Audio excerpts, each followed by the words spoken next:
We're a group of people who feel deeply alarmed when we read reports about famine, near-famine conditions that are conflict-fueled, conflict-driven in the country of Yemen.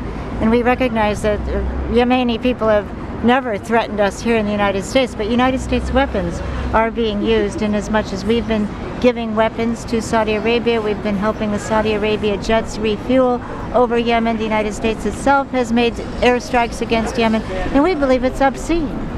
In a country where children are starving, where the elders talk about being in dead-end spots and eating trees because they've got no relief from being subject to starvation, that the United States people would still be pouring money into weapons as though war is an answer.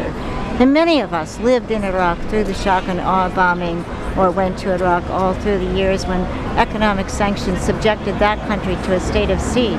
And we know that the port of Hodeidah is so very necessary and important. 70% of Yemen's food comes through that port, and that's been bombed regularly.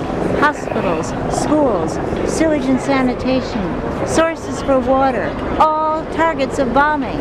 And to subject the poorest country in the Arab world, the poorest country on that peninsula, to this kind of war making by warlords from countries that are so wealthy.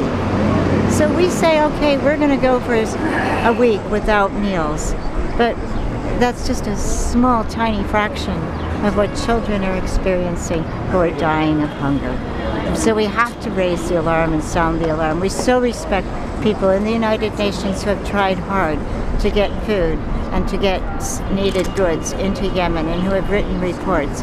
But all of us have to stand up to the United States government and say we do not want to be governed by measures that make everybody far more insecure, because the United States can be considered as a menace, supporting an ally that has had no ethical restraints in delivering death and destruction to other people.